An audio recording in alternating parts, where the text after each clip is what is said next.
You are looking live at the floor of the Illinois House of Representatives in Springfield, where in just a few moments, Governor Bruce Rauner will deliver his second State of the State address to a joint session of the Illinois General Assembly. Good afternoon and welcome to Illinois Lawmakers live coverage of the Governor's State of the State speech. I'm Jack Titchener along with Rich Miller of CapitalFacts.com and Amanda Vinicky, the Bureau Chief for Illinois Public Radio. And it's good to have you both here.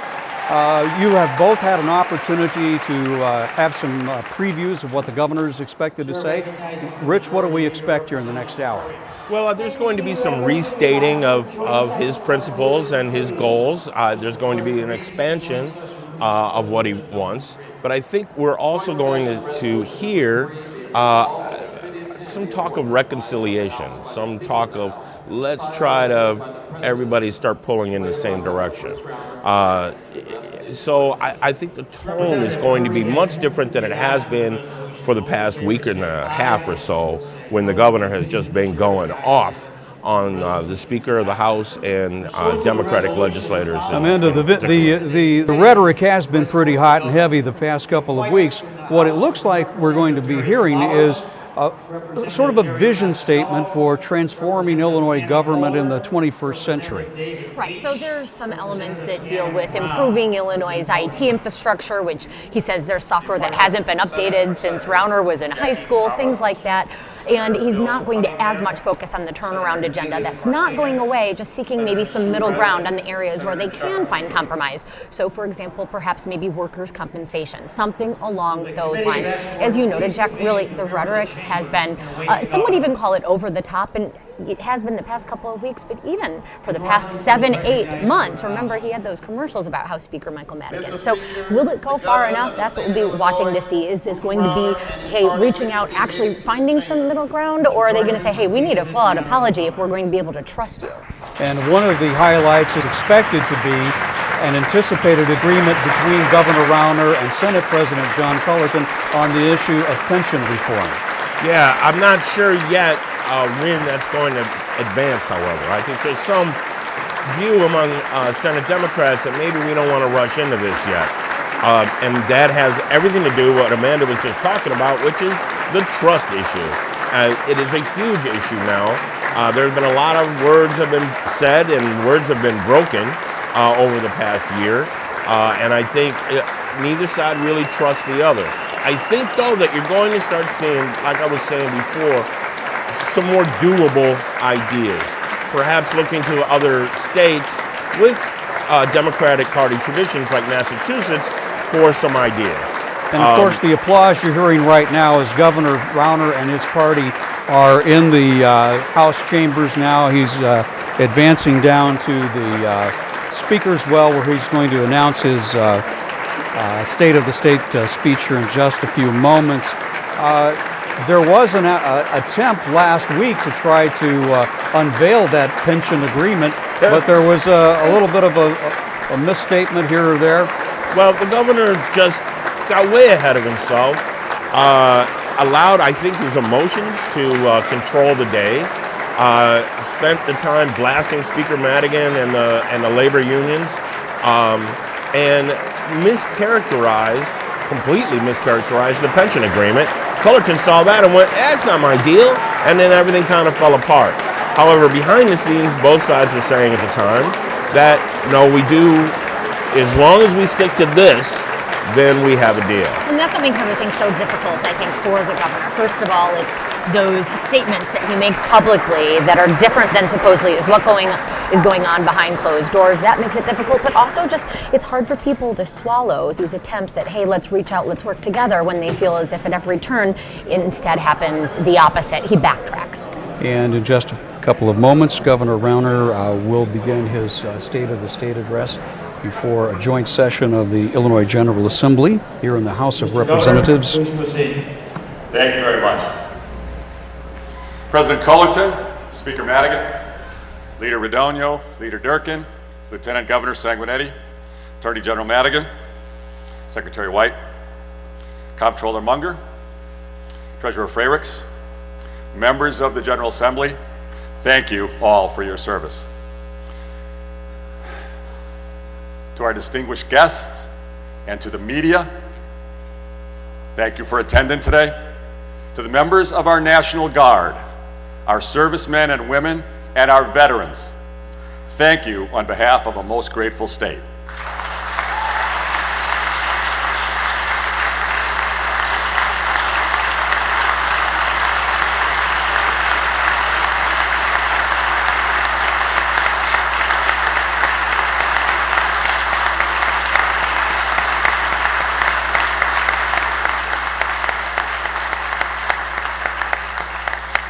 A unit of our Guard will soon deploy to Afghanistan.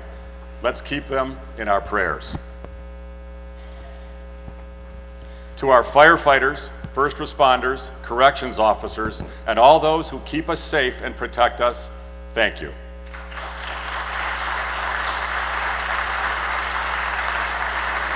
To our state troopers and all our local police officers, from our smallest towns to our biggest city, thank you.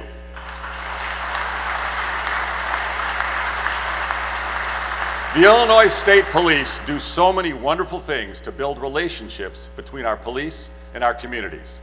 From midnight basketball leagues to citizen police academies to statewide holiday toy drives, our state police officers are giving back. Among many of their community initiatives, Illinois State Police officers participate annually at the American Legion Youth Camp, and they sponsor the Team Illinois Youth Police Camp in Metro East, which they hope to replicate in the Chicago area this year. I want to recognize Master Sergeant John Merrifield, who leads the Illinois Youth Police Camp and is with us today. Thank you.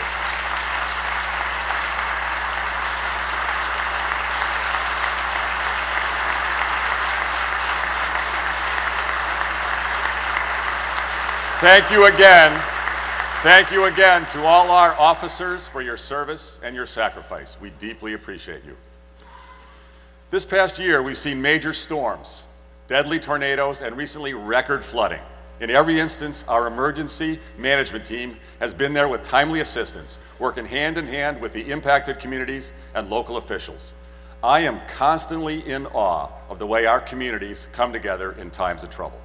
This spirit of Illinois is what inspires me every day. James Joseph, our IEMA director, is with us today for the work you do. All our first responders and our emergency personnel, all you do, please accept our deepest appreciation.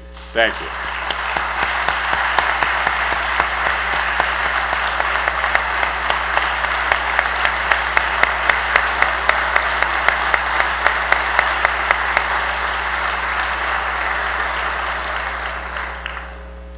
Today, we're gathered to discuss our great state of Illinois, our opportunities, our challenges, our goals for the future. We were all elected to do a job. Our job is to improve the quality of life for all the people of Illinois. That means more economic opportunity, to increase real incomes for all families, higher pay and lower cost of living for everyone. The key to that is excellent education and vocational training, combined with multiple career opportunities made available by companies competing to hire workers.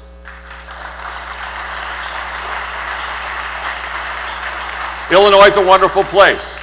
Our people, our work ethic, our sense of community, our dedication to helping each other, our commitment to giving back, absolutely extraordinary. It's what makes our state a great place to live. We have the hardest working people in America.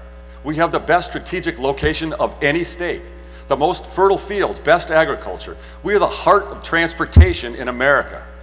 We have the commercial capital of the Midwest, the heart of America in Chicago. We were the manufacturing center of America, and we've had much of the best infrastructure in the country. We have the ability to lead the nation in growth and opportunity.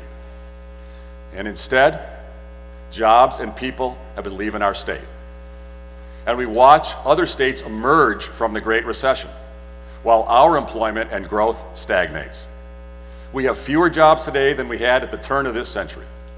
Our average working family is making less than they were 8 years ago. We are virtually tied for the highest property taxes in America, and we have far more layers of government and mountains of debt at every level. Unfortunately, Illinois' economy has been split in two, one part with modest growth and the other part in decline. There are areas within 90 minutes of O'Hare Airport that compete with other expensive megacities around the world. Thanks to global transportation infrastructure, first-class universities, and world-class cultural amenities, white-collar communities in the Chicago area have mostly been able to overcome the financial mismanagement that is now strangling Chicago and Cook County. But it's difficult for the rest of the state. Harvey, Blue Island, Kankakee, Rockford, East Moline, Peoria, Decatur, Danville, Mount Vernon, Marion. These communities have to compete with other states like Indiana, Wisconsin, Iowa, Tennessee, Texas, South Carolina. And too often, we've been losing. In recent years, we've lost more than 300,000 manufacturing jobs. Many of you have argued that we should not try to compete with other states, because that would be a race to the bottom. Well, the numbers prove otherwise. Factory workers in Indiana, Wisconsin, Iowa, Tennessee, and South Carolina, when you adjust for the cost of living, now make more than workers in Illinois. That's unacceptable. Factory workers in Texas are now making more than Illinois workers, even without adjusting for the cost of living. That's outrageous. We should be kicking Texas' tail. But the numbers don't lie. We are losing the race for good paying jobs. And as jobs have moved to other states, we have a smaller tax base and less money to invest in education, infrastructure, and quality of life here. Instead of letting Indiana and Texas take our workers, let's go compete and take their jobs.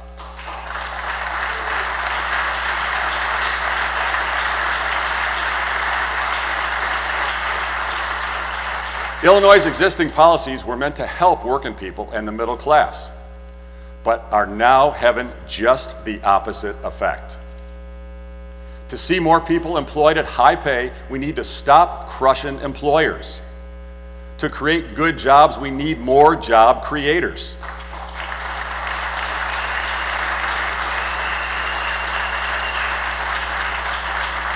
Now, I understand that union leaders and trial lawyers are putting pressure on you to keep the status quo.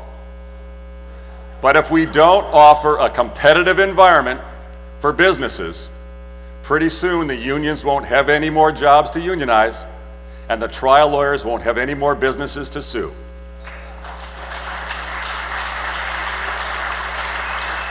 All I'm asking for is a return to balance in this state. Because we don't have it now, we don't have competitive balance, and jobs are leaving. To bring good jobs to Illinois, we have to make Illinois a place where it's good to do business. We must fix our workers' comp system, labor regulations, liability costs, and property taxes that make us uncompetitive and push job creators out.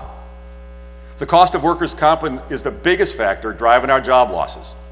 If we simply aligned our workers' comp costs with those of a state like Massachusetts, which is hardly a bastion of conservatism, we can save state and local taxpayers over $300 million a year while protecting those who suffer workplace injuries and grow more careers at higher wages. Let's get it done.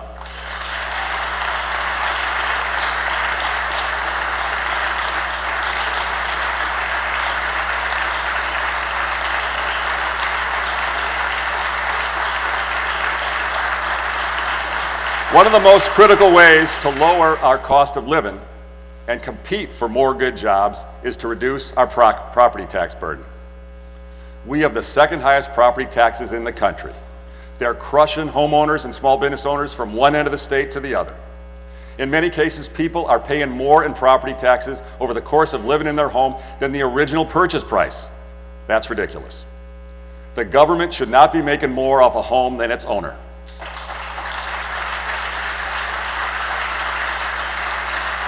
Last year, Lieutenant Governor Sanguinetti led a bipartisan task force that identified 27 ways to streamline and reduce costs on local governments. It is a groundbreaking report, and a roadmap for reform. Thank you, Evelyn, for your leadership. Now I know some items in the report are easier to pass than others. So let's pass the easier ones first. We don't have to pass them all day one. We do need to get started on consolidation and mandate reduction right now. The families of Illinois are tired of waiting. To create true long-term property tax relief for our taxpayers, we've got to give local governments a way to control their costs. Some have said local control is impossible, and yet many in this chamber have embraced it before, voting repeatedly to give Chicago more control in its contracting and collective bargaining rules. We should not force other mayors and school boards to come to Springfield to beg for more control. Let's give local control now so homeowners can afford their houses and our communities can compete for jobs with neighboring states that have far lower property tax burdens. Reducing our tax burden is not only about taxpayers and their property taxes, it's also about citizens and their government. Like it or not, there's a serious deficit in public trust when it comes to government in Illinois. That's true, it's true, unfortunately. Citizens don't trust their government and businesses don't either. We pay for this trust deficit in lost economic growth. Victims of a widely held perception that everything in Illinois is lobbyist tested, special interest approved. We need to regain public trust. We need to restore employer confidence that Illinois is a safe place to do business. So they will invest more here, grow in more high-paying jobs, and expanding our tax base. That starts with fundamental changes, term limits, and redistricting reform. The people of Illinois deserve the chance to vote on term limits. The state Supreme Court made it clear that it takes legislative action to put term limits on the ballot. This is the year to make that happen.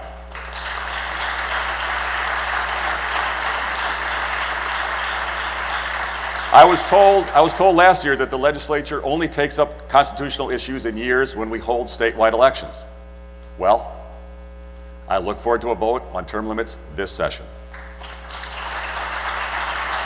President Obama has come out strongly in favor of both term limits and redistricting reform. Just 2 weeks ago at his State of the Union address, President Obama pressed for nonpartisan redistricting reform, saying we have to end the practice of drawing our districts so that politicians can pick their voters and not the other way around. I agree, and the President and the people of Illinois agree. The only reasons not to do this are pure partisan politics and a desire to cling to power. The vast majority of all Illinois voters, Democrats and Republicans, are in overwhelming support of both term limits and redistricting reform. The time for excuses and blame is over. The time for action is now. Let's get it done.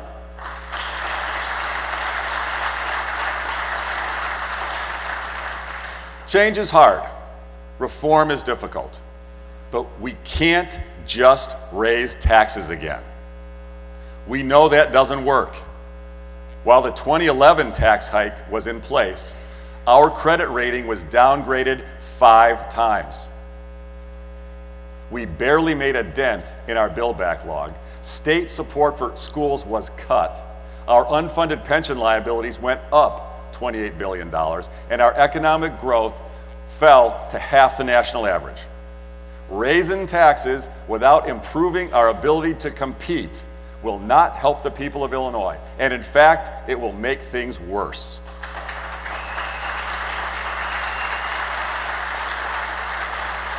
While all of us are continuing to negotiate over reforms to grow jobs and lower our taxes, our administration is not waiting to take action.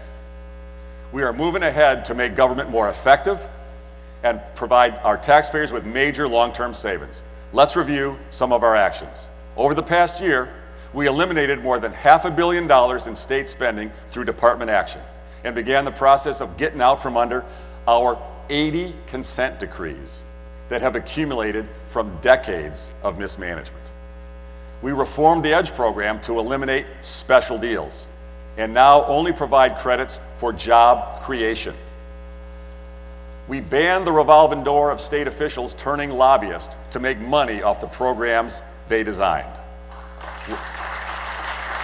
We began a comprehensive review of Illinois police procedures and other states' best practices for handling use of deadly force between officers and community residents. We began the process to sell the Thompson Center. We implemented fraud reduction efforts that prevented $188 million in improper unemployment insurance claims. Under Director Felicia Norwood, we took action at HFS that will net state taxpayers more than $250 million, improving redetermination and right-sizing the entities providing care coordination. Thanks to the leadership of Director George Sheldon, DCFS is producing better outcomes for children while saving taxpayer money by moving more children from shelters to foster homes. These efforts by Directors Sheldon and Norwood are only the beginning of a complete transformation of the way we provide health and human services here in Illinois. Historically, it's a big deal. It's a big deal. Historically, the state has spent most of its resources, tens of billions of dollars, on a broken patchwork of reactive, expensive, and ineffective interventions. After decades of such uncoordinated spending, Illinois residents are sicker and no better educated, while some of our most vulnerable communities suffer from unconscionable levels of unemployment, violence, and incarceration. Our transformation puts a strong new focus on prevention and public health, pays for value and outcomes rather than volume and services, makes evidence-based and data-driven decisions, and moves individuals from institutions to community care to keep them more closely connected with their families and communities. Now, I know many of you have been working on these issues for years. I ask for your support. Together, we can finally bring Illinois up to par with the best-run states, helping make us far more compassionate without dramatically increasing costs, and in some cases, reducing costs.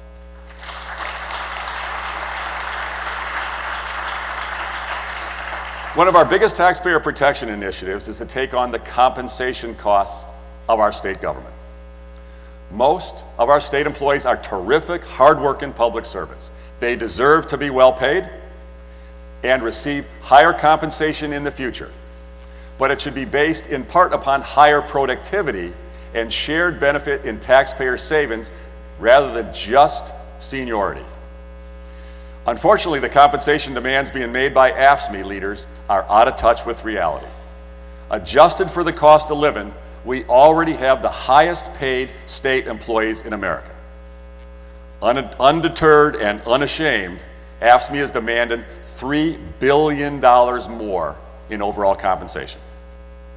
That $3 billion should go into our schools and human services, not into our government bureaucracy.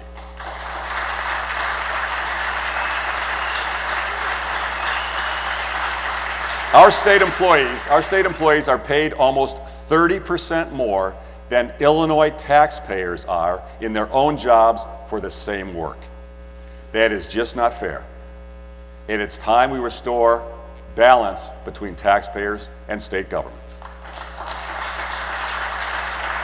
And it's not just the eye-popping price tag on these easy-to-see costs that's hurting us. Taxpayers are also losing from the hidden costs of work rules buried in previous contracts.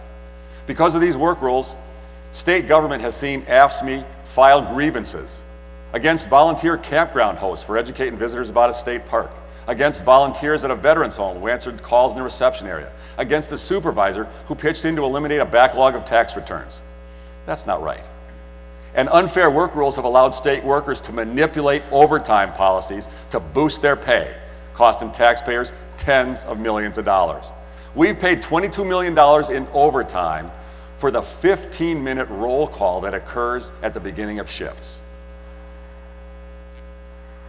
Our former Auditor General has also highlighted as ripe for abuse the practice of so-called shift swapping, where workers use sick time for a regular shift, but then get paid overtime to work a later shift that same day.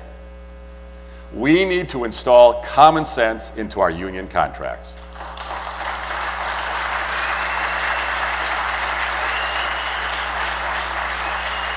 One of our most critical actions we can take to save taxpayers billions of dollars while offering state workers a fair deal that protects their retirement is to enact constitutional pension reform.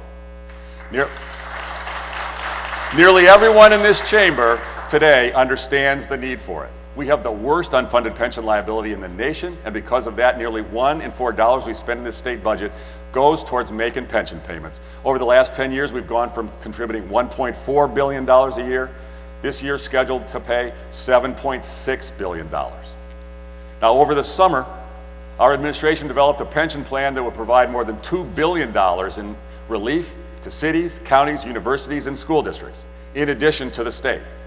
And while it remains my hope that the General Assembly is interested in providing more comprehensive help to every community, we cannot wait any longer to help the state. So, as a first step toward bipartisan compromise, President Cullerton and I have agreed to support his pension proposal that will save $1 billion a year from 4 of the state pension plans. I have instructed administration attorneys to work with the Senate President's staff to finalize language as soon as possible. When they do, I urge both chambers to pass it without delay.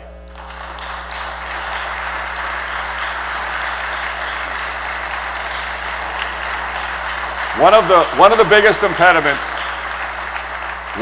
impediments holding back our efforts to lower taxpayer costs and improve services is our antiquated information technology system. We are a model of inefficiency and ineffectiveness. Right now, Illinois ranks among the 3 highest spending states on IT, and that's not just recent, that's for years, but we are one of the worst states for digital services delivered to the public. Too many of our agencies' systems can't communicate with each other, they are vulnerable to cyber attacks, and are extremely expensive to maintain. Illinois state government needs a digital revolution, and this week I created a secretary-level position to see this mission through. The Department of Innovation and Technology will allow us to consolidate, modernize, and streamline our IT systems to better serve taxpayers and businesses while fostering innovation among employees. Current state CIO Hardik Bhatt is with us today. Hardik, where are you? Hardik, wave there. Hardik. Hardik will lead our transformation to improve service and productivity and allow Illinois to be more proactive in the quickly changing world of IT. Now, it's not just in IT where we need to make Illinois government faster and more responsive. Our Department of Commerce and Economic Opportunity is hampered by red tape and a slow bureaucracy that makes business development and job recruitment more difficult. Our other states have moved to public-private partnerships to boost economic development efforts, while Illinois has stood still. Last year, we introduced legislation to create a P3, but it stalled in the legislature. This year, we will move forward with a revised version that will laser focus on sales, marketing, and customer service to increase our competitiveness for job creation and investment. This morning, the Illinois Business and Economic Development Corporation filed articles of incorporation with the Secretary of State, the first step towards bringing our economic development efforts into the 21st century. In the days ahead, I will be signing an executive order formally establishing our collaboration. Now, to save taxpayers money, we must also change the way we buy our goods and services. In order to counter the procurement system abuses of prior governors, and we all know who they were, the General Assembly passed the 2009 Procurement Reform Law. Unfortunately, that law is creating far more problems than those it was designed to correct. The law more than tripled the time it takes to complete an RFP process, taking the process from 2 or 3 months to 9 to 12 months.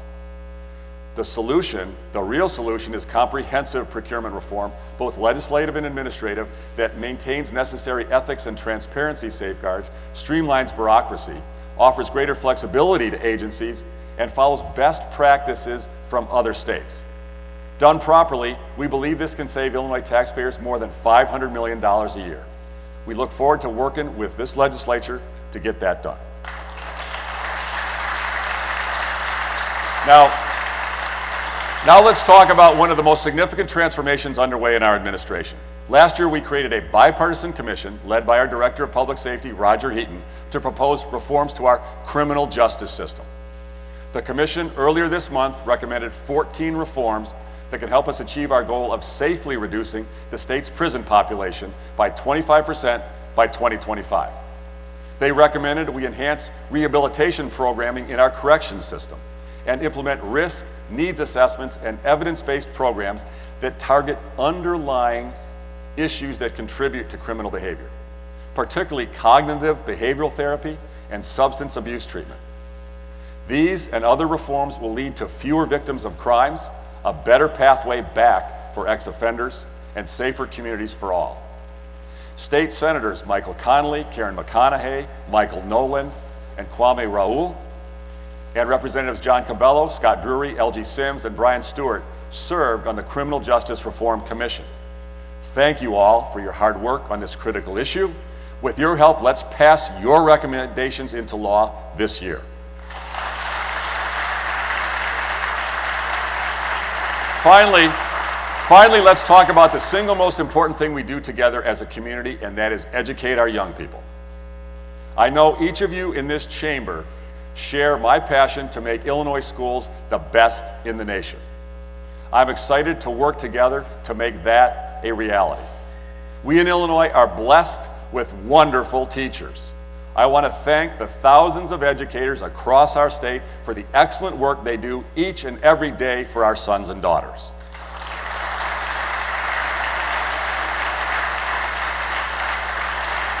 The key to rising family incomes, more high-paying jobs, and a better life for everyone in Illinois is to have a high-quality, fully integrated education system from cradle to career. From early education to K-12 public schools to outstanding community colleges and universities, all the way to coordinated job training and technical training later in life. To drive that result, we are committed to eliminating wasteful bureaucracy, putting more money into our classrooms, freeing up our teachers to teach, and holding our schools truly accountable for results. We have 10 long-term goals. This legislative session, we will begin. Number one, we want to work closely with President Cullerton to significantly increase state support for education, focusing our additional resources more on low-income and rural school districts so we can provide high-quality classrooms in every community without taking money away from other districts.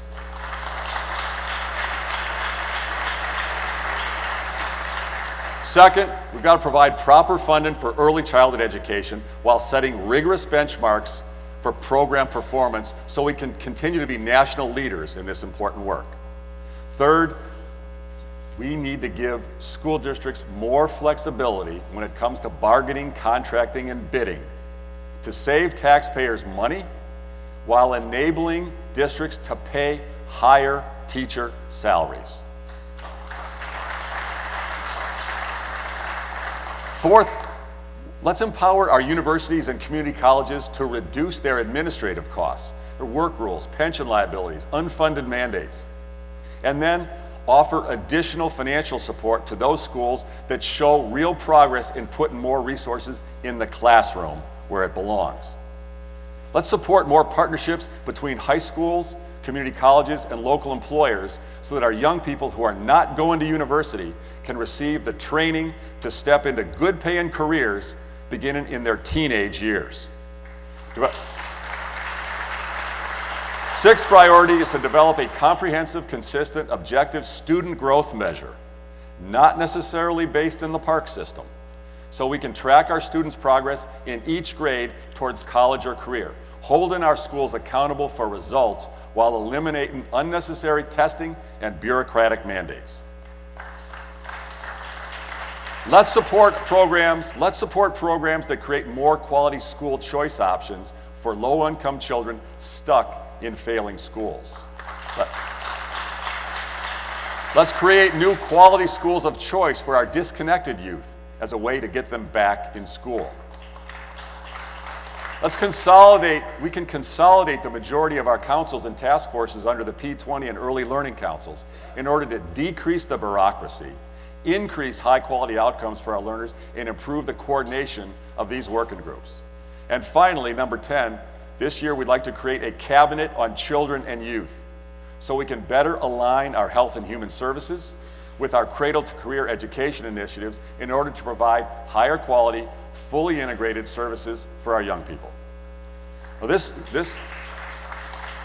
education agenda is bold and transformative. Change is difficult. But by working together, we can make it a reality. The people of Illinois deserve nothing less than the best education system in America.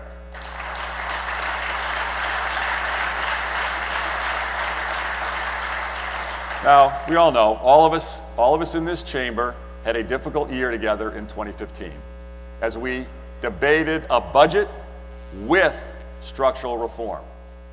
But it is not too late for this General Assembly to make historic progress for the people of Illinois.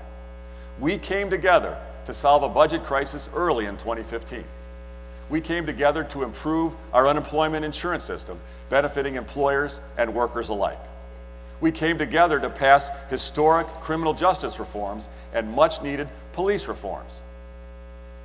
If each of us commits to serious negotiation based on mutual respect for our co-equal branches of government, there's not a doubt in my mind we can come together to pass a balanced budget alongside reforms. If we work together, Illinois can be both compassionate and competitive.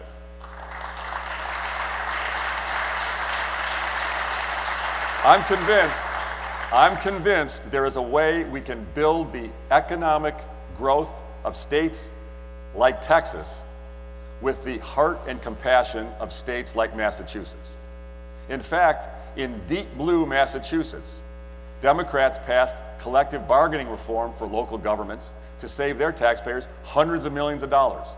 They figured out how to make workers' compensation costs half of ours. And they put in rigorous student growth measures to hold their schools accountable for results. Our job in this Capitol is to improve the lives of all the people of Illinois through more economic opportunity, better educational opportunity, and more value for their hard-earned tax dollars. To achieve a grand compromise, we must cast partisanship and ideology aside. We must break from the politics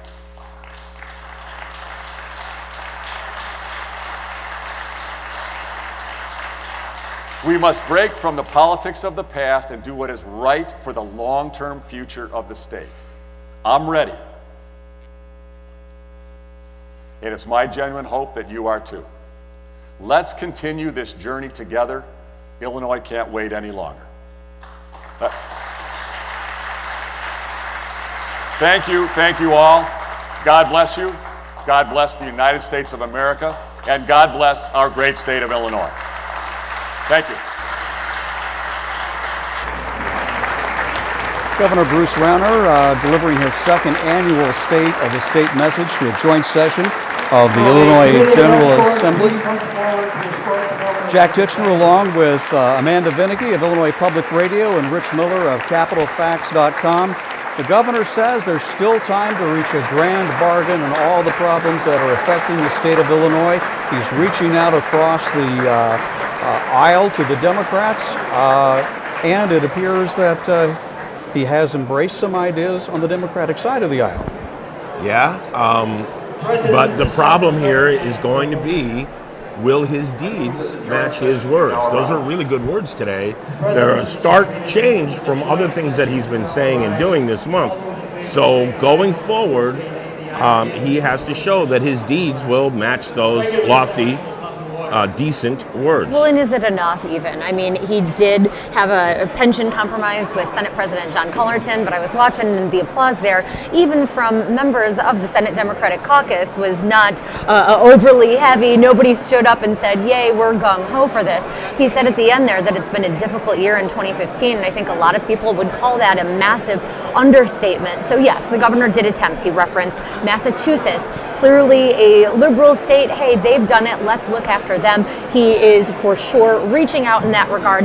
Nonetheless, no massive, apologies or anything for the place that the state is in. And you could hear throughout that speech a little bit of chanting from outside. I couldn't make out what they were saying, Sure. but it's clear that people in the state, Rauner has his cheerleaders, those who back him, but plenty, we're hearing even more right now, who are really upset at the place the state is at. And we are still almost 8 months into the fiscal year 2016 fiscal year without having a budget for the state of Illinois. Right, and I want to add something to what Amanda just said. In 2015, the problems were all self-inflicted by the governor and by the Democratic leadership. Rich Miller, Amanda Vinicky, thanks very much. We're going to have to leave it there. This is live coverage of the governor's State of the State budget, State of the State message on Illinois Public Radio and Illinois Public Television. Thank you. We have the ability to lead the nation in growth and opportunity. And instead, jobs and people have been leaving our state. And we watch other states emerge from the Great Recession, while our employment and growth stagnates. We have fewer jobs today than we had at the turn of this century. Our average working family is making less than they were 8 years ago. We are virtually tied for the highest property taxes in America, and we have far more layers of government and mountains of debt at every level. Unfortunately, Illinois' economy has been split in two, one part with modest growth and the other part in decline. There are areas within 90 minutes of O'Hare Airport that compete with other expensive megacities around the world. Thanks to global transportation infrastructure, first-class universities, and world-class cultural amenities, white-collar communities in the Chicago area have mostly been able to overcome the financial mismanagement that is now strangling Chicago and Cook County. But it's difficult for the rest of the state. Harvey, Blue Island, Kankakee, Rockford, East Moline, Peoria, Decatur, Danville, Mount Vernon, Marion. These communities have to compete with other states like Indiana, Wisconsin, Iowa, Tennessee, Texas, South Carolina. And too often, we've been losing. Joining us now on Illinois Lawmakers, Democratic Senate President John Cullerton of Chicago. Good to have you, sir. Your reaction to the governor's speech. He reached across the aisle, stressed bipartisanship, stressed cooperation. He says a grand bargain can still be reached on the budget if everybody works together. Yeah. Well, there were some positive things that the governor raised, one of which was working together on a pension proposal. That's a proposal that I have advanced for a number of years. The governor's earlier suggestions were probably unconstitutional. So the idea of working together on a constitutional one with the House is intriguing. We will be talking to our caucus. It's always been very difficult to pass pension reform, but hopefully we can work with the unions who are affected and see if we can get an agreement. To refresh our viewers and listeners along the way, your proposal involves consideration. Employees have to get something in return for the choices they make. The Supreme Court has said that you can't just take people's pension benefits away. They have a constitutional right to them. So the only way to do it would be to have them enter into a contract where they give up something only if they get something. So that's the basis for our proposal. Will this get union support in the Democratic caucuses? Well, I was able to get union support for an earlier version of this. We would even modify that even more dramatically by not affecting any retirees. So it's something we're going to talk to our caucus about. It's not going to be easy. It has to be bipartisan. But there's also, I'm sure members of our caucus will want to know what else is going to happen, and it might be difficult to look upon it just in an isolated way. But we'll find out. It was interesting. Also, he wants to work with you on education funding reform, which was a key message you talked about to the City Club of Chicago earlier this week. Yes. How much do you read into that? Well, we in the Senate have passed a version of a school formula change a few years ago, and we really want to push this. This is something which is not just for Chicago. In fact, it eliminates some special benefits that Chicago is getting now. It would be one formula for the whole state. It would be driving money to the areas where there's a concentration of poverty. And that's something which we really have to do. We're worse than the nation in that regard. If we do that, there's a number of winners. The thing that the governor said today was he's going to work on that as long as there's no losers. And that's something that we can also work on. It's going to require more money, but that's something that can be worked on. That sounded like that came directly from your remarks. Well, the other day. I'm glad he noted them. But at this point, that's still a tough sell with the Republican caucus as well, because they're concerned that some of their school districts that have done well over the years will not do as well under this formula. Yes. If you wanted to just look at it from winners and losers, there's winners and losers every year with the current formula. Chicago, for example, lost $60 million this year. They're going to lose another 40 next year if we don't change the formula. There's a great number of Republican Senate districts, I know, that would be winners under a change, because there's a whole bunch of downstate school districts that are really hurting. So this is going to be a bipartisan effort. This is going to be something which is going to be good for all of the school districts. And I understand what the governor's saying about having no losers. We can work on that. As he stressed bipartisanship agreement on a number of the big issues, of course, he also stuck to his guns on issues like workers' compensation, term limits, redistricting, those things which have not been greeted overwhelmingly with open arms in your caucus. Right. Nor in the Republican caucus, by the way, if you talk to them privately. So we're going to have to see. We've always offered to sit down and work with the governor on workers' comp reforms. When we say collective bargaining, we've made changes to collective bargaining with the agreement of the unions. And so that's something that we can work on, where the unions come to the table and they agree to those changes. There's no reason why we have to unilaterally try to put them out of business, which is some of the more radical, dramatic changes that the governor's proposed. At the same time, of course, last week the governor and his Republican leadership also called for basically allowing the Chicago public school system, which is financially troubled, to go into bankruptcy and have a statewide oversight. That was insulting. It seemed to be mean-spirited, designed to adversely affect the ability of Chicago to go to the bond market. It's not going to happen. There are 200 school districts that are worse off than Chicago. So, and the idea that the state, which hasn't even been able to pass a budget, is going to be in charge of running a school district is absurd. The problem with Chicago had been that they had not been receiving support for their pensions. They're the only school district in the state that has not received that support. If that hadn't been the case, we would never have been in this bad financial situation in Chicago. There's no need for bankruptcy. There's just need for fairness in the way we fund our schools. So what are you willing to ask the Chicago Teachers Union to put on the table? We're not asking the Chicago Teachers Union to do anything. They're negotiating a contract with the city. What we're responsible for is to provide funds for the school district in a fair way, and that's what we should do. Now, of course, next month he's going to give his budget address, and we should know a little more detail about what he plans to do for the rest of this fiscal year and the fiscal year 2017. We're almost 8 months into 2016 without a budget. 90% of the budget's already being spent with court orders and consent decrees. He never has proposed a balanced budget. He didn't propose it last year when he gave his balanced budget address, which was only off by $6.2 billion. We passed a budget. He vetoed it. It's not that we didn't have a budget. We passed one. He vetoed it. And so he then is now not even coming back with a proposal.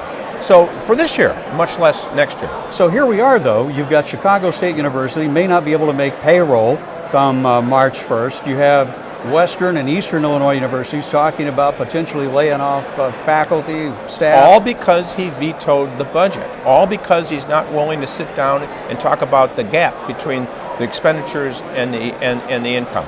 We're willing to do that. He's the governor. He acts as if we're in charge of the budget. He's just the governor. He's got to change that. He did say today, though, that he recognizes that you're a co-equal form of government, a co-equal branch of government. The same thing, of course, applies, though.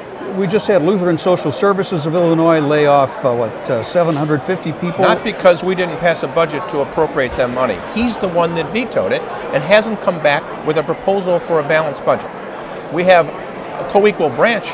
We also have a supermajority of Democrats. You can't just suggest Democrats to be voting like radical Republicans in the legislature. It's not going to happen. How long can you keep marrying, though, this turnaround agenda to the need for revenue? And how long can this continue? It's not just revenue. Look, we are $6.5 billion short for next year. We can do it by cuts or revenue or a combination thereof. We're willing to work with the governor because we can't do it on our own. If we're going to have any tax increase, it's only because Bruce Rauner wants a tax increase. And the amount will be determined by Bruce Rauner because we can't do it by ourselves. And we will help him do that, of course, as long as the rest of the Republicans in the General Assembly want to help. You've been criticized, though, and your Democratic counterpart here in the House for not having a Democratic alternative to this. We don't have enough votes to override a veto of a tax increase.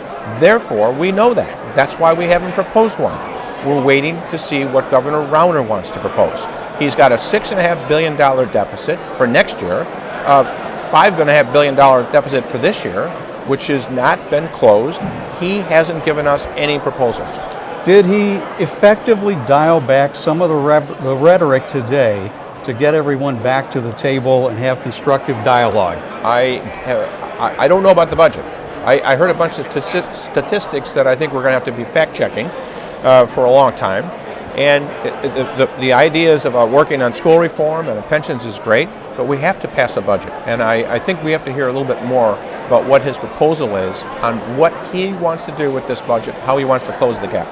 President Cullerton, thanks very much. Always a pleasure having you on Illinois Lawmakers. We certainly appreciate your time. Up next on Illinois Lawmakers, we'll hear from the Senate Republican leader, Christine Radogno. More people employed at high pay, we need to stop crushing employers. To create good jobs, we need more job creators.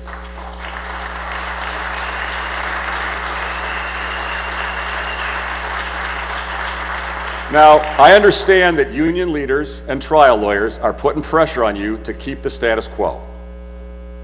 But if we don't offer a competitive environment for businesses, pretty soon the unions won't have any more jobs to unionize, and the trial lawyers won't have any more businesses to sue.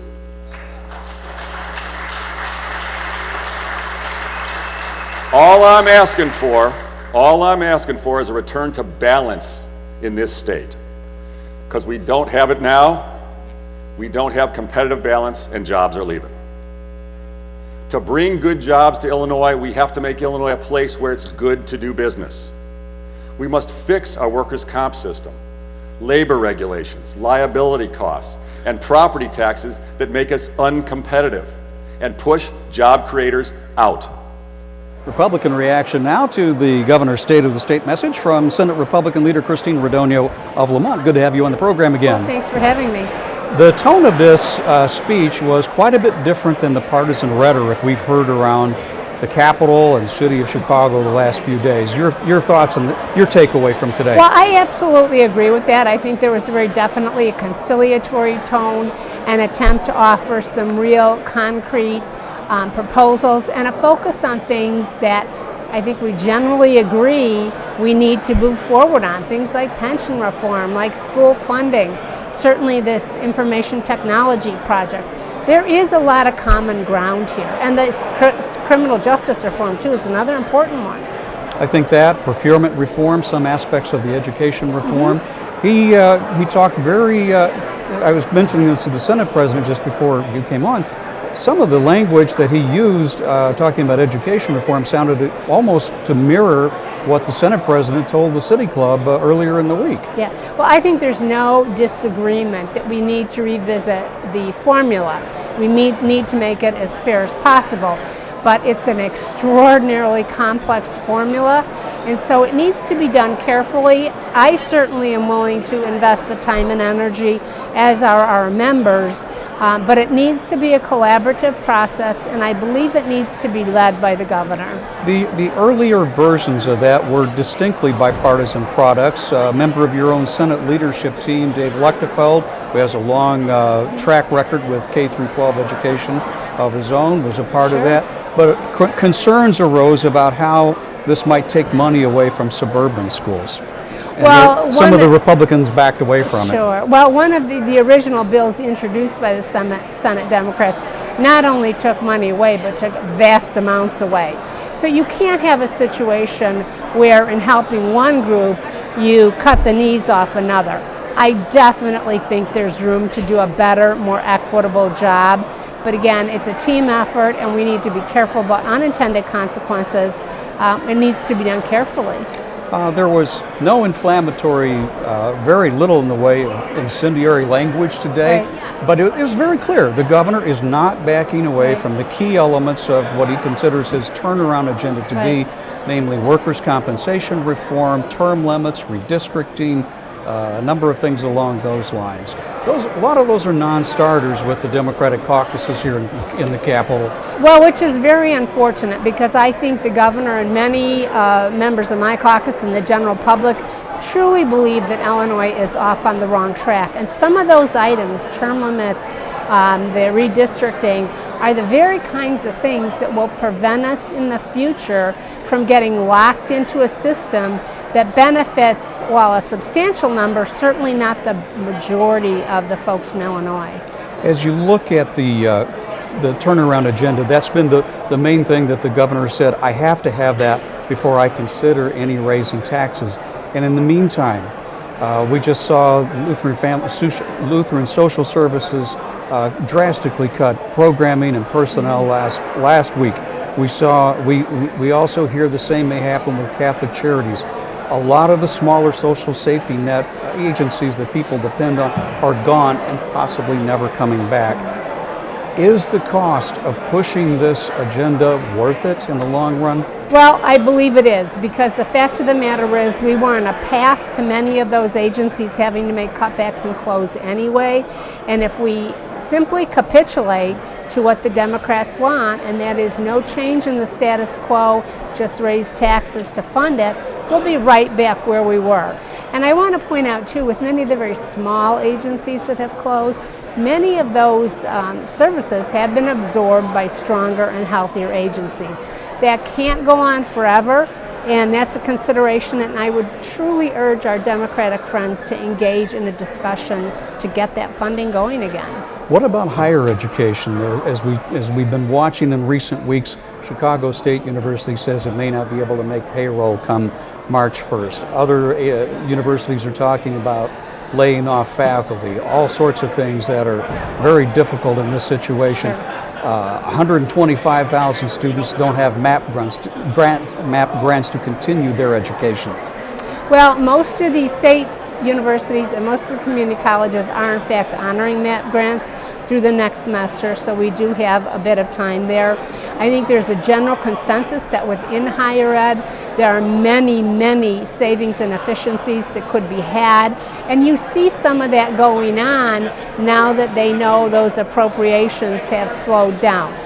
That's not to say we don't need to get back to funding them, but I think at this point there is some good coming out of it. We've seen the University of Illinois freeze tuition and lay off administrators.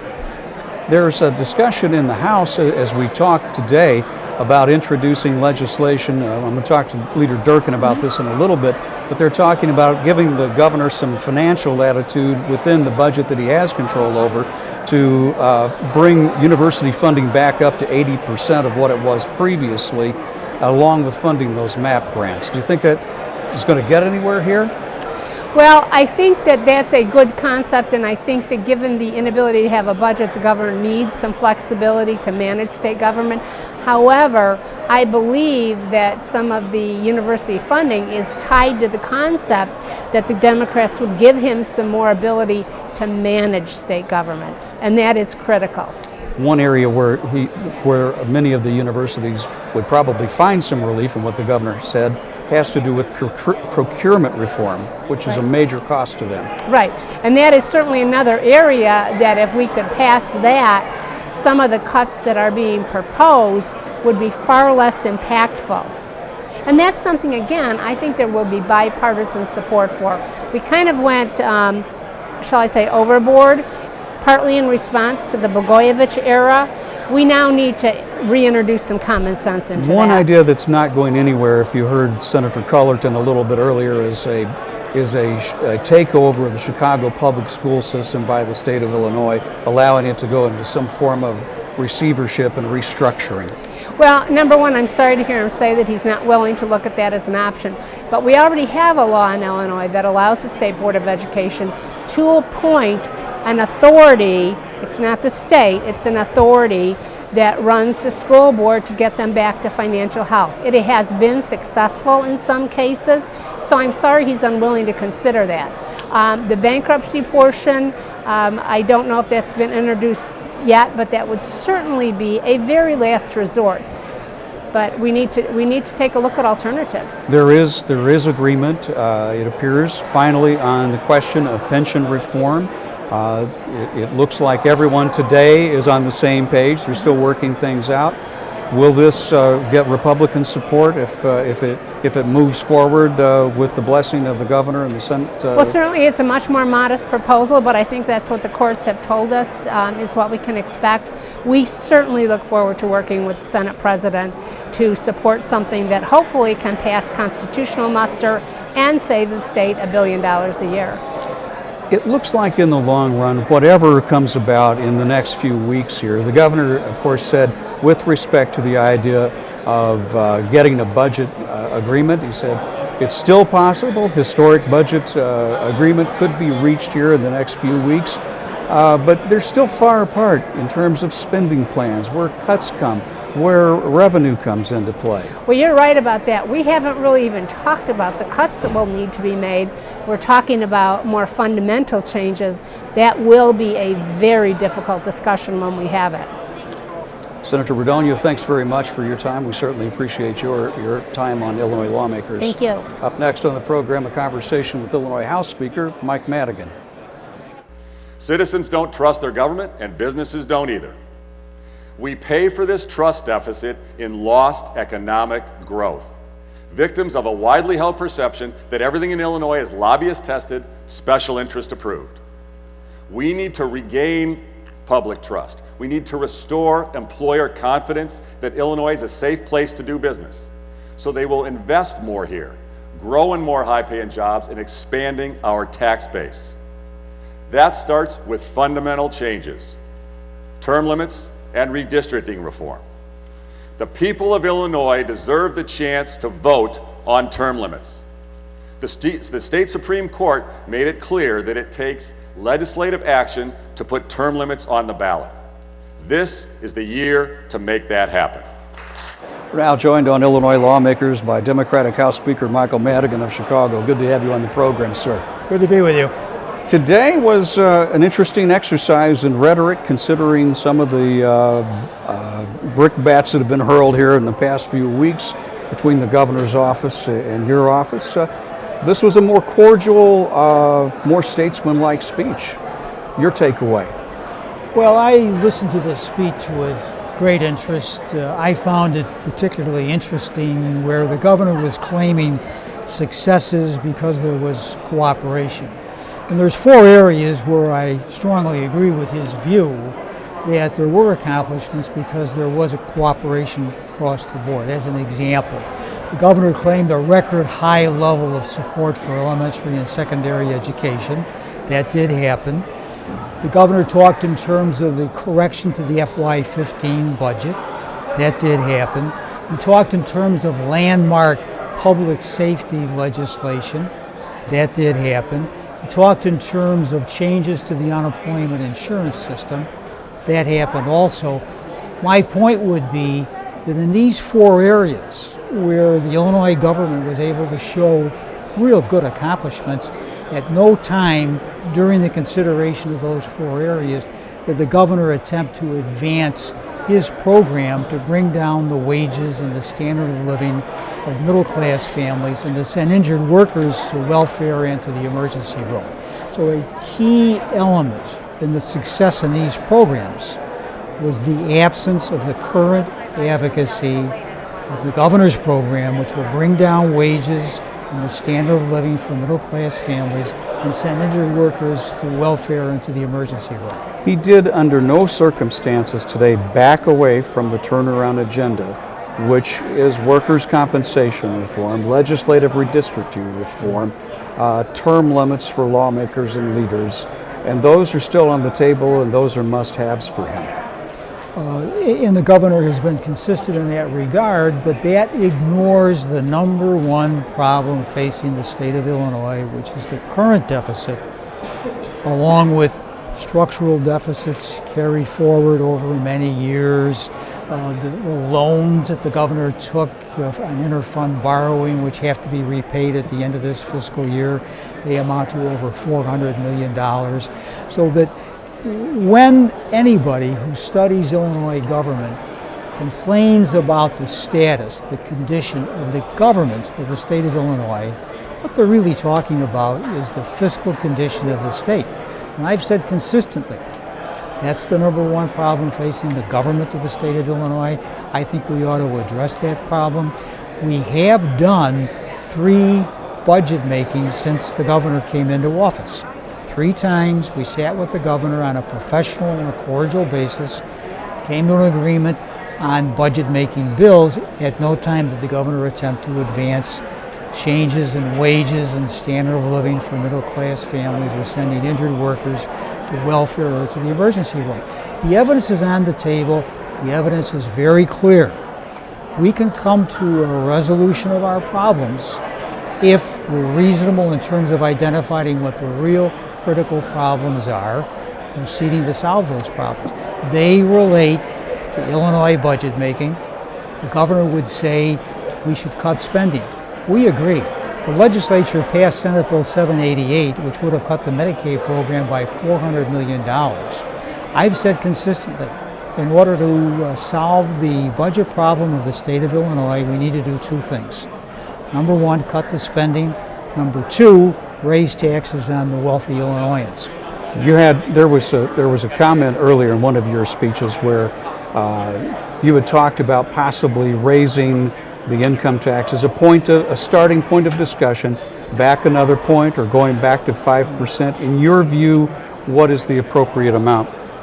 Well, what you're referring to was really a media creation.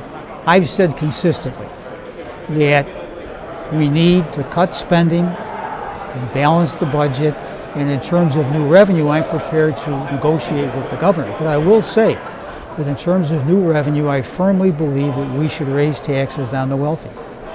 That's the millionaire's tax that you were trying to propose. But there can be other increased taxes on the wealthy. If you were to go back a few years to your dealings with Governor Jim Edgar, you two didn't get along, or didn't see eye to eye at first, but eventually you reached an understanding. And Governor Edgar has advised this governor to try to pick one thing at a time and try to achieve that kind of agenda, one piece at a time. Would it be possible on an area like workers' compensation reform, for example, to achieve some meaningful changes there and then move ahead with the budget? Yeah. I think that's an excellent question, and I think everybody should understand that the House has passed a bill which does changes in collective bargaining, workers' compensation.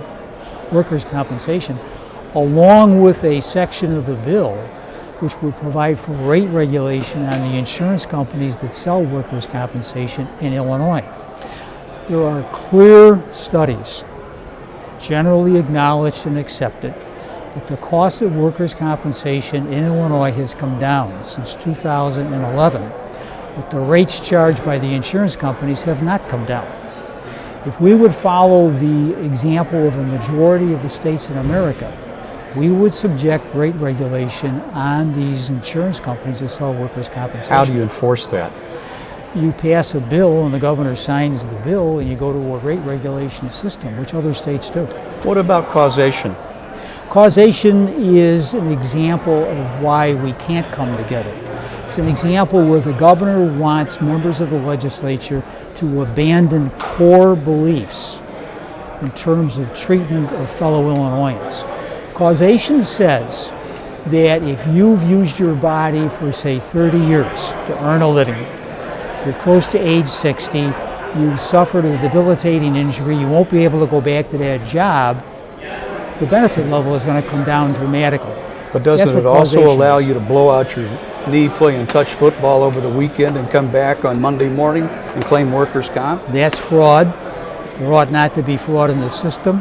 There's mechanisms in place to stop fraud. If we should do more to stop fraud, we ought to. The governor stressed a couple of points where there is agreement, particularly with your colleague in the Senate, Senator Cullerton, the Senate President, on pension reform, revisiting an earlier version of pension reform. Right, now you'll recall I spent 4 to 5 years fighting against labor unions in order to enact Senate Bill 1, which was a pension reform bill. Unfortunately, the Illinois Supreme Court disagreed with us. I'm anxious to see the governor's language that he proposes to add to the Cullerton idea in the Senate. I don't know that anybody's seen the language. I'd like to see it also. If it involves many of the key principles that were in the original version of Senator Cullerton's bill, which is consideration between future raises and future lump sum payments, but the continuing cost of living increases. Is there something there that you could go with? It doesn't save as much as your original idea, only about $1 billion a year. I have a completely open mind on pension reform. You'll recall I fought to accomplish it over several years. Is there enough? Is there support for it in the Democratic House caucus, given that labor unions won a significant victory with finding that earlier bill unconstitutional, Speaker? On future attempts to change the pension laws, I think a good place to begin would be the opinion of the Illinois Supreme Court. I'd recommend that every Illinoisan read it. It was a very well drafted opinion. I didn't agree with the opinion, but it was very well drafted. It's easy to understand, and it's a real good starting point for consideration of changes in the pension statute. It makes pretty clear that diminishment of future earnings once you're vested in the system just is not a starting point. That's my view of the opinion. My attorney tells me that's her view of the opinion. That's why I would recommend to anyone, that's a good starting point. What about school funding reform? The governor pointed to that. He used some of the same language that John Cullerton used before the City Club earlier this week. I think it's a real good idea. And interestingly, in the House, on a bipartisan basis, we've been studying that question over several months. The Majority Leader, Barbara Curry, is the chair of a bipartisan group, Democrats and Republicans. We're going to reactivate that group very shortly. The charge to the group will be study the current distribution of school money to school districts all over the state, determine where there are insufficiencies, inadequacies, and let's move on a bipartisan basis to change the formula so that we do a better job of supporting the education of the children in the state. And a state takeover of the Chicago public school system, a non-starter with you? Well, I'm interested, here again, I'm interested to see the language of the governor's proposal. I know they filed a bill. It's interesting that the governor would be supporting a bailout of the Chicago school system. I find that interesting. That's why I'm anxious to get the bill, read the bill, have my staff analyze the bill. But I just find it very interesting that Governor Rauner is actually supporting a bailout of the Chicago school system. Yes or no, will there be any sort of fiscal year 16 budget before 17 takes effect? Apparently the governor chose not to address that question in today's speech. I found that very interesting. It is a matter of concern to everyone in the legislature and to many Illinoisans, and I was just surprised that the governor didn't deal with the absence of a state budget. Do Democrats bear a level of responsibility for what's happening to the state social services network too? Well, as you probably know, and I'd be happy to give you the evidence, that was part of Governor Rauner's plan 3 to 4 years ago. I can give you the document. It's a direct quote from Governor Rauner. He deliberately planned to shortchange the social service agencies of the state, as his words, to drive a wedge into the Democratic Party. Has he done so? It doesn't appear that he has. Speaker Madigan, thank you for your time. Good to be with you. Yes, sir. Sure. Good to be with you as Enjoy well. your time in the Capitol. I always do. Up next on the program, we'll be talking to House Republican leader Jim Durkin on Illinois lawmakers. Change is hard. Reform is difficult. But we can't just raise taxes again. We know that doesn't work. While the 2011 tax hike was in place, our credit rating was downgraded 5 times. We barely made a dent in our bill backlog. State support for schools was cut. Our unfunded pension liabilities went up $28 billion, and our economic growth fell to half the national average. Raising taxes without improving our ability to compete will not help the people of Illinois, and in fact, it will make things worse.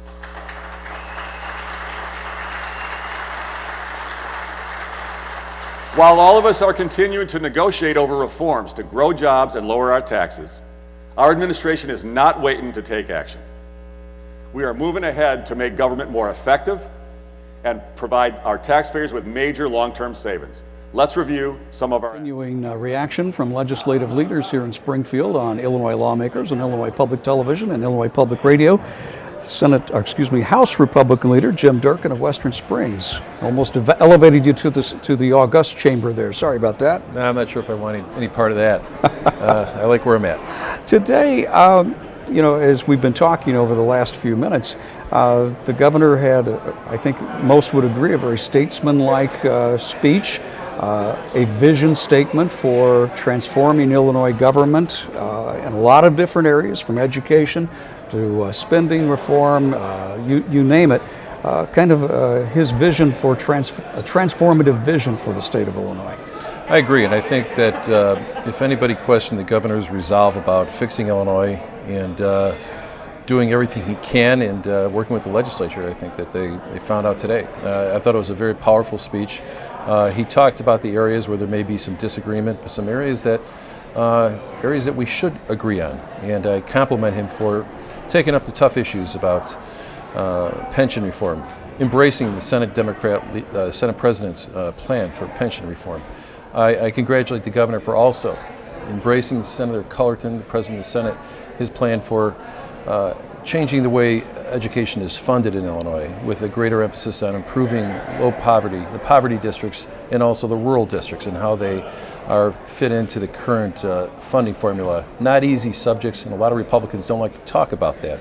But I give them credit for it, because that's a very important issue for, I would say, most part, probably the Democrats on the other side of the aisle. That was a very interesting one for him to address, and as we pointed out earlier, almost identical to some of the language that Senator Cullerton used to frame that discussion earlier in the week before the City Club. Well, it's been an interesting few weeks. But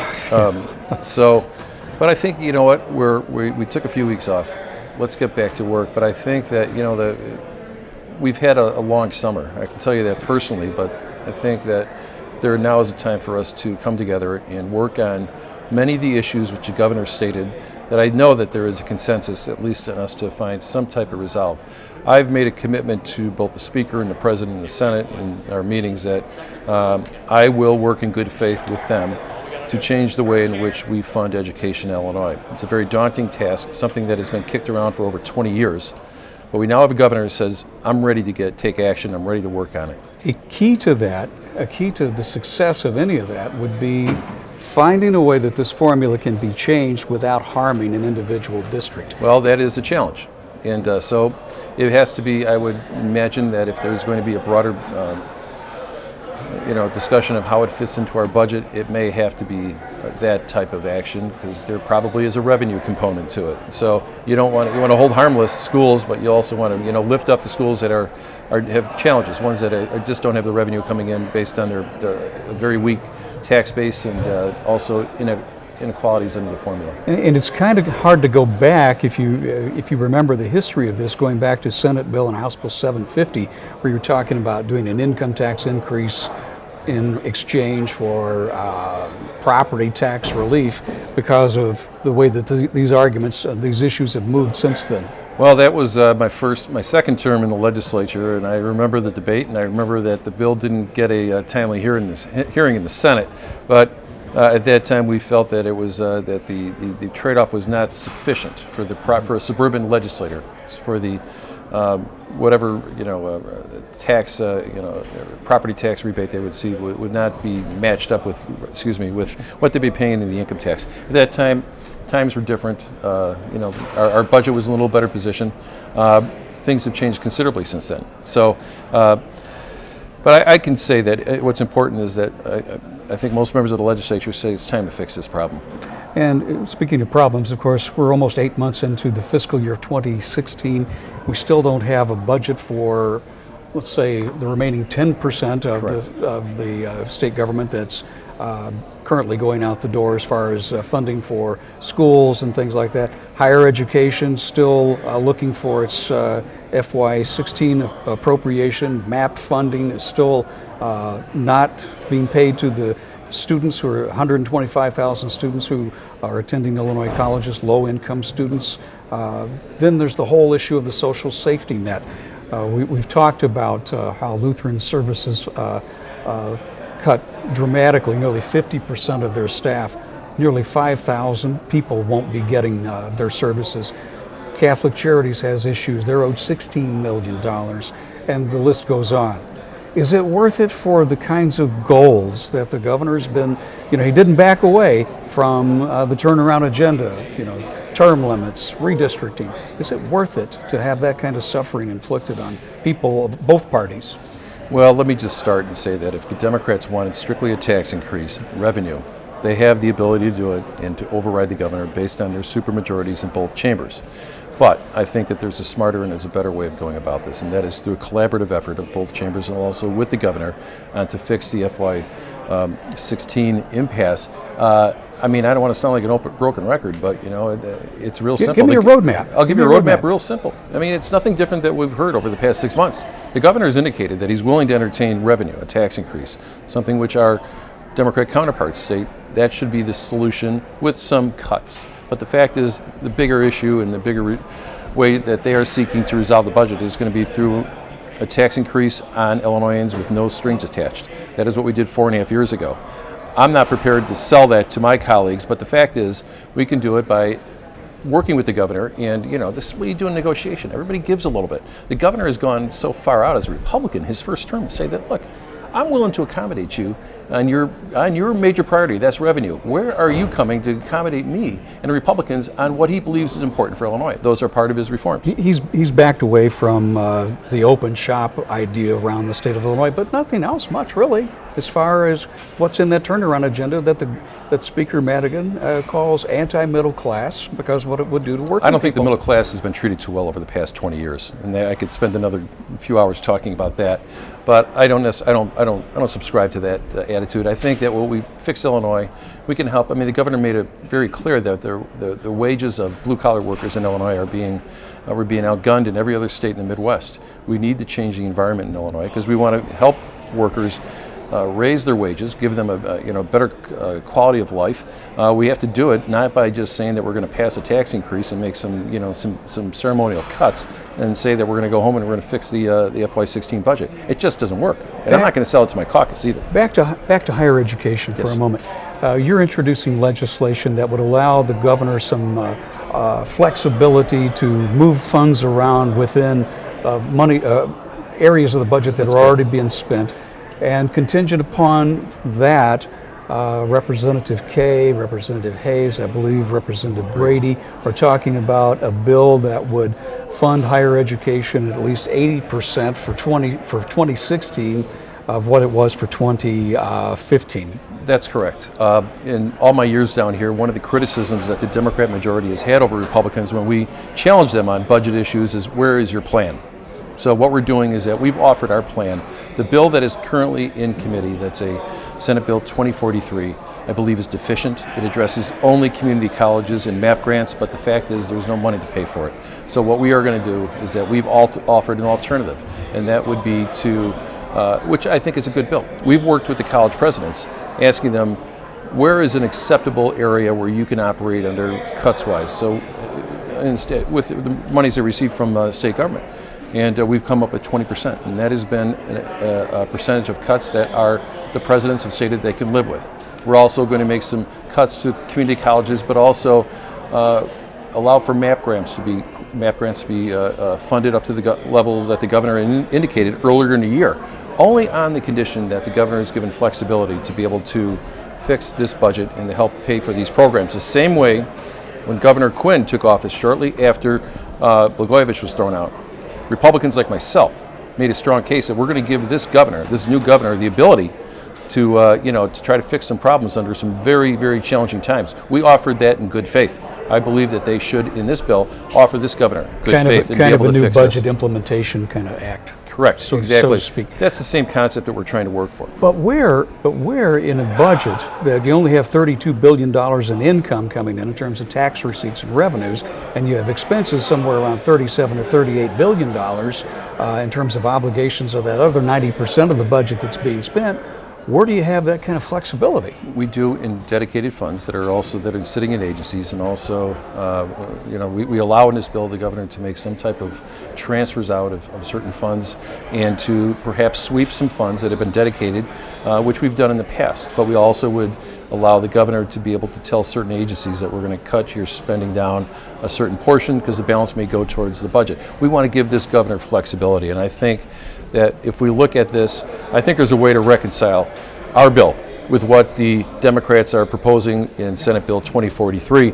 There is only deals with community colleges and also MAP grant. We go further, we have higher ed community colleges and also MAP. In terms of K through 12 education, Chicago schools they just laid off 220 or so administrative positions. They have an enormous budget deficit, both on the income side of that as well as the pension side of that. You put forth a plan with the governor and your Senate colleagues to allow Chicago Public Schools to go into some form of receivership. Democrats aren't buying that at all. Well, again, that's our plan. The criticism, you Republicans, you talk a lot on the floor, but you've got no plan to offer. We have offered a plan, whether they like it or not. I can't say most of them don't embrace it, but the fact is we are offering a plan, one, to save the schools. There's 24 different states which allow for local governments to file some type of Chapter 9 protection, allows them to reorganize, restructure their debt. And I think in this case in Chicago, I think it's something that they shouldn't just dismiss summarily. That may be the only way if they want to embrace legislation for allowing. Remember, this is a voluntary action. You can't force the Chicago Public Schools or the City of Chicago to file for bankruptcy. They need to do that on their own. But the fact is, it's an alternative, which if the law is passed, which allows for that type of action to be done, which we do have to do, which we must do before you can go to a bankruptcy court, they may want this. Leader Durkin, thank you so much for your time. Jack. We always appreciate it. We're going to have to end it there. We'll be back in a month to talk about the budget here on Illinois Lawmakers. Look forward to talking to you then. Thank you. Always the best. Okay. Illinois Lawmakers will be back on Wednesday, February 17th with live coverage of Governor Bruce Rauner's budget address, a budget message to a joint session of the Illinois General Assembly. Watch for it here on Illinois Lawmakers. Good afternoon from Springfield.